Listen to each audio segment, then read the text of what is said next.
تبصرة لذوي الألباب والاعتبار الذي زود العباد في هذه الدار وشغلهم بمراقبته وإكانة الأفكار وملازمة الابتعاد والابتكار والصلاة والسلام على سيدنا المختار وعلى آل بيته الأطهار ومن تبعهم بإحسان إلى يوم المحsyar. Amma ba'd. Alhamdulillah pagi hari ini Allah masih memberi kesehatan dan kesempatan kepada kita sehingga kita bisa menjalankan kewajiban sholat subuh secara berjamaah. Semoga Allah melipat gandakan pahala kita. Amin ya rabbal alamin. Sekarang kita masuk pada ayat ke-12 pada surat Al-Mulk.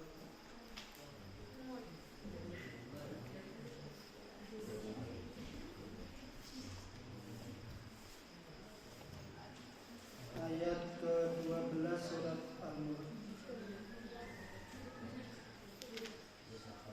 A'udzu billahi minasyaitonir rajim.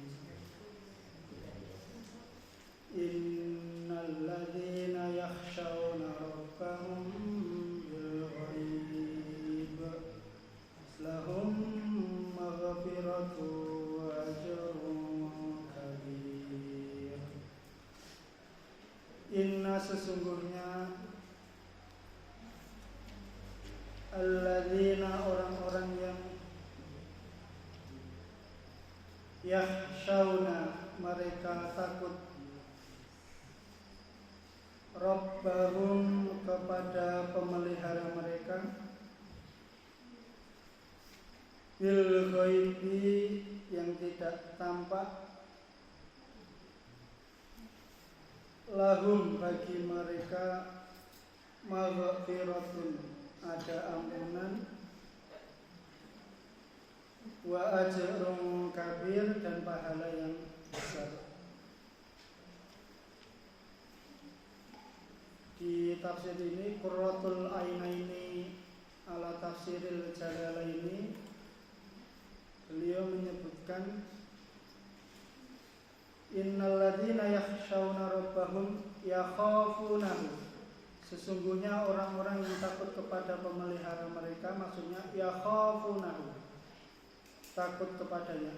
Bil ghaibi di sini diterangkan fi ghibatihim an a'yunin nasi fayuti'unahu sirran fatakunu ta'atuhum alaniyatan aula. Yang dimaksud dengan ghaib yang tidak tampak di sini maksudnya adalah ketika mereka menyendiri tidak dilihat oleh mata-mata manusia, tidak ada manusia pun yang melihatnya, dia sendiri, dia tidak diketahui oleh manusia. Kemudian dia mentaati pemeliharanya, dia tidak maksiat dalam kesendiriannya. Dalam kesendirian dia taat kepada Allah, tidak maksiat kepada Allah. Fatakunu ta'atuhum alaniyatan Allah, sehingga ketika ada manusia yang melihatnya, ketika dia tidak bersendiri, maka taatnya kepada Allah lebih bagus lagi. Lahum maghfiratun wa ajrun kabir ay al-jannah. Yang dimaksud ajrun kabir pada ayat ini al-jannah, surga. Di tafsir Ibnu Katsir disebutkan sab'atun yudhilluhumullah, satu hadis menerangkan bersangkutan ayat ini, sab'atun yudhilluhumullah bi dhillih yauma la dhilla illa dhilluh. Dulu pernah disampaikan oleh kiai kita, mudir kita, Ustadz Wahyun, tentang 7 golongan yang dinaungi Allah. Adakah yang masih ingat? Apa saja 7 golongan itu? Yang pertama imamun adilun, pemimpin yang adil. Kemudian nomor 2 apa? Apa?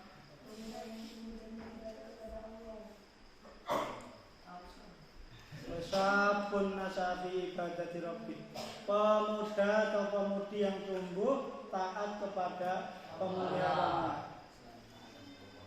Di sini kemarin sudah saya sampaikan, jiwa muda itu jiwa yang suka coba-coba, coba merokok. Sekarang kalau nggak merokok lebih mudahnya vape. Tahu vape? PAP. Rokok elektronik. Lebih simpel karena dia tidak membutuhkan korek, tidak membutuhkan api. Membawa alat itu sendiri di kamar mandi, nggak dilihat orang. Vape di kamar mandi nggak boleh. Remaja yang suka coba-coba.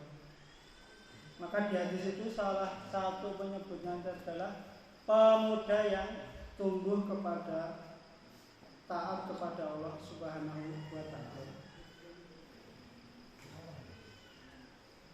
Kemudian di tafsir Ibnu Katsir itu yang ditekankan dua golongan. Yang pertama, rajulun da'athum ra'atun datu malin wa jamalin faqala inni akhafullah.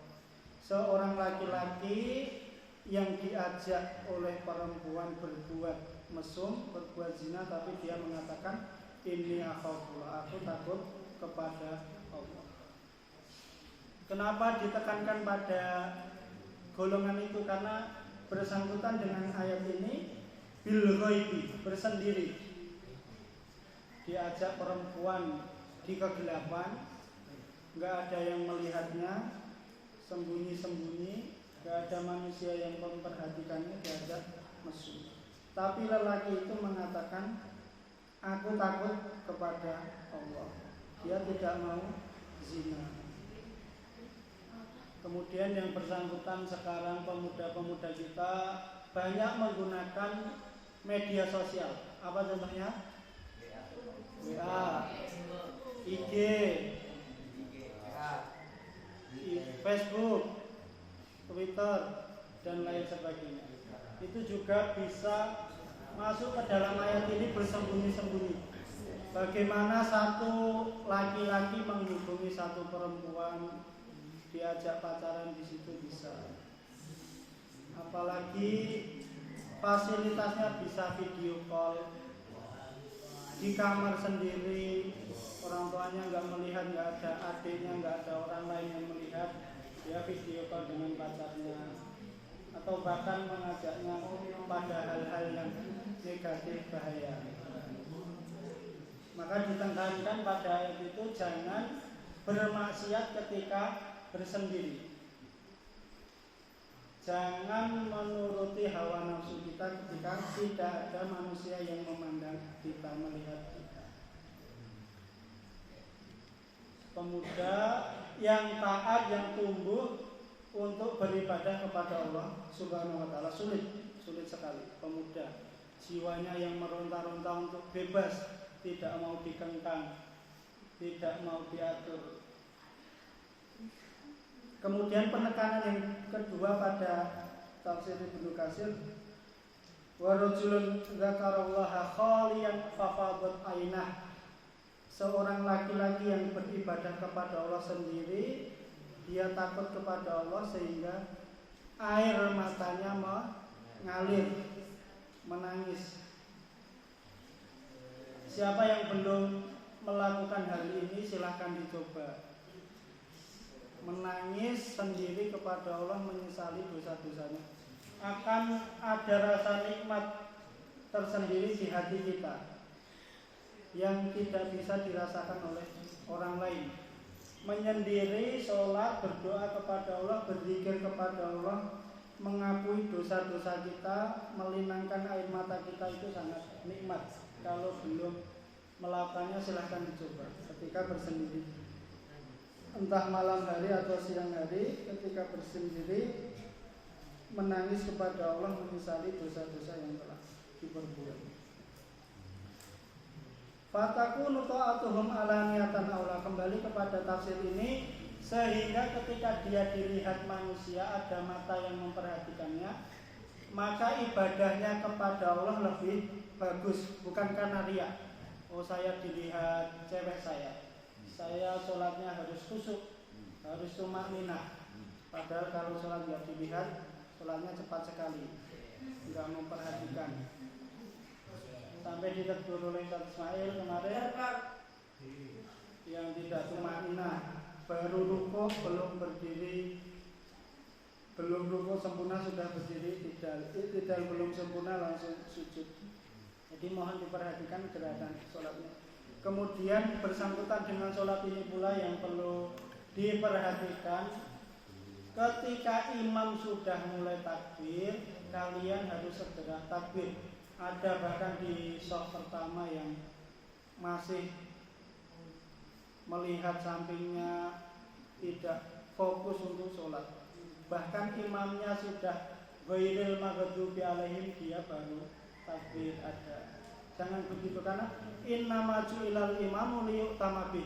Sesungguhnya imam itu dijadikan panutan ketika melakukan gerakan sholat. Jadi ketika imam sudah Allahu Akbar, kalian yang di belakang sebagai makmum segera ikut takbir. Jangan bercerita dengan temannya, jangan melihat samping kirinya. Harus fokus melakukan gerakan sholat sebagaimana yang telah dikerjakan oleh imam. Lahum maghfirah, bagi mereka yang takut kepada Allah bersembunyi-sembunyi, tidak maksiat dalam kesendiriannya, bagi mereka itu ada ampunan. Dosa-dosa yang telah mereka lakukan pasti diampuni oleh Allah Subhanahu wa ta'ala. Wa ajrun kabir ay al-jannah, dan akan mendapat surga al-jannah. Jadi di ayat ini bagaimana kita sebagai orang muslim, sebagai orang yang beriman kepada Allah, dituntut untuk menyertakan Allah di segala keadaan kita. Ketika kita di kantor, ketika kita di masjid, ketika kita di rumah, ketika kita di asrama, bagaimana kita untuk selalu taat kepada Allah Subhanahu wa ta'ala. Bagaimana ketika ada orang yang memandang kita, bagaimana ketika kita bersendiri, kita tetap taat kepada Allah Subhanahu wa ta'ala, tidak maksiat kepada Allah Subhanahu wa ta'ala. Jadi di ayat ke-12 ini perpindahan dari sifat-sifat ahli neraka yang ayat-ayat sebelumnya membahas tentang ahli neraka. Di ayat ini, ayat ke-12 ini perpindahan tentang ciri-ciri orang yang beriman, taat kepada Allah Subhanahu wa ta'ala di keadaan mereka entah dilihat manusia atau bersembunyi-sembunyi. Pelajaran yang dapat kita ambil dari ayat ini, marilah kita yang masih diberi kesempatan oleh Allah Subhanahu wa ta'ala berupa kesehatan dan kesempatan untuk menggunakan kesehatan dan kesempatan tersebut lebih taat kepada Allah, dan segera mungkin kita meninggalkan maksiat-maksiat. Segera kita bertobat kepada Allah, meninggalkan maksiat, dan kita mengharap maghfirah dan pahala dari Allah Subhanahu wa ta'ala.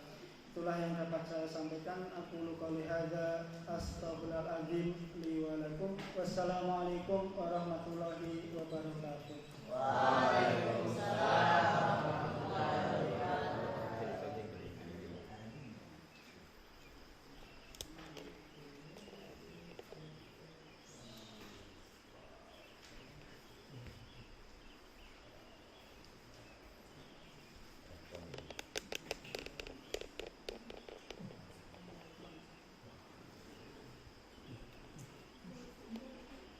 Yang beranjak dulu.